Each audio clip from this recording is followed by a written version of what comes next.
Well, we're talking Thank about you. the weight of expectation hanging, of course, very heavy on the new president's shoulders. Traditionally, presidents have been judged after the first 100 days in office, but in the middle of a world financial crisis, with 2 wars to fight, and the Middle Eastern crisis, it seems unlikely the new man will have anything like that honeymoon period. Joining me now from the White House is the Daily Telegraph US editor, Toby Harnden. Toby, good afternoon to you. You've been critical of the president's speech, his inaugural speech. You said it was mediocre, but don't you think it was businesslike and very fitted to the times? Well, I think it was businesslike. I mean, you've got to remember, we're looking at a very, very high bar now. I mean, he gave a superb speech about race in Philadelphia last year. I thought his victory speech at Grant Park in Chicago really rose to the moment. And before the speech, the inaugural speech, there were comparisons to Kennedy and Martin Luther King and Abraham Lincoln. And I think Barack Obama didn't quite get there. I didn't think it was his best speech, but it was by no means a bad speech by anybody else's standards. Of course, it was a very good speech. And really, we're now looking we're now at the point where the speeches don't matter. It's the action that matters. And he certainly hit the ground running on his first day, and he's getting down to business, as Lauren said.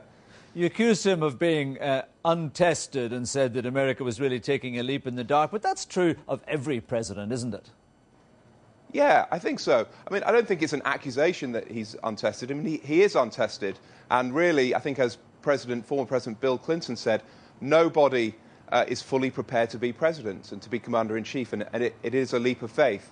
But clearly, America's made this leap of faith. If you look back at the Bush years, everybody said, well, we've got Dick Cheney and Donald Rumsfeld and Colin Powell and the most experienced team ever. And, you know, the general consensus is it didn't work out too well. So I think, really, George W. Bush created a path for a politician like Barack Obama to be elected. I think if it hadn't have been for the Bush years, Obama wouldn't be in the Oval Office behind me. You talked about his vast potential. Where do you see that potential lying particularly? Well, I think certainly his life story and his character and his race. He's the first African American president, but he's also biracial. So his ability to inspire and to encapsulate the way Americans are feeling, and we saw that very, very powerfully on the campaign trail, and that's what's got him here. What remains to be seen now is whether some of the rhetoric about bipartisanship, about bringing people together, about being a unifying figure, about whether he can achieve that in this very, very tough economic climate. And, there's a tremendous sort of wind behind him. He's got 80% approval ratings at the moment. So I think Americans, not just Democrats, Republicans as well, and people in the middle really are willing him to succeed. And that will give him the benefit of the doubt for many, many months to come, and will give him a huge boost and a huge leg up in these early days. People say that one of the main reasons behind the economic slump is a lack of confidence. Is there a belief that his very inauguration, his very being in office, can give the whole economy and therefore the world economy a fillip?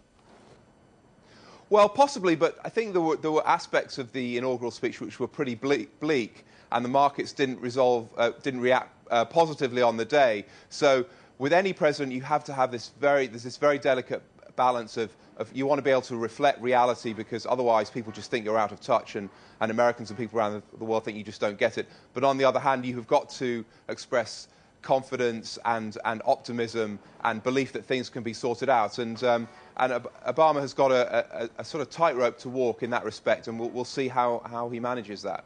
Hillary Clinton has been confirmed as Secretary of State. What does that mean? Well, the most interesting choice, the most interesting event really after Obama's election was the choice of Hillary Clinton. I mean, he brought a rival into his cabinet, into possibly the most powerful position in government outside the Oval Office. Now, he was modelling that on Abraham Lincoln's team of rivals.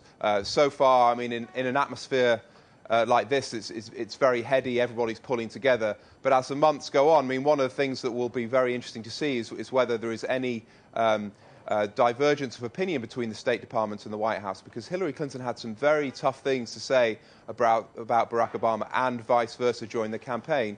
The campaign's over, but we'll see whether any of those rivalries still linger. He's certainly hit the ground running, hasn't he? He's done what he said he would do. Yeah, I mean, yesterday there was the little flap over the inauguration oath, which was unfortunate. He had to take the oath again, which certainly wasn't the way he would like to have done it. Joe Biden made a slightly off-colour joke about Chief Justice Roberts and his memory. But leaving that aside, which was really kind of just the background noise, he made a very, very strong statement about ethics and transparency and introduced new rules that all his administration has to abide to. He announced a pay freeze for his senior staff to say, well, you know, we're going to take some of the pain as well as ordinary Americans.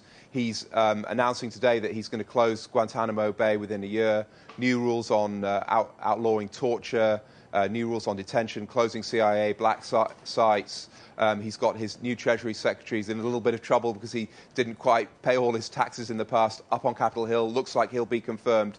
Hillary Clinton speaking to State Department diplomats in a few hours' time. So there's this sense of tremendous energy and tremendous change because every move he's making is in direct contrast to President Bush's policies, and I think that's a message he wants to get out very quickly. Like, it's down to business, and this is something new.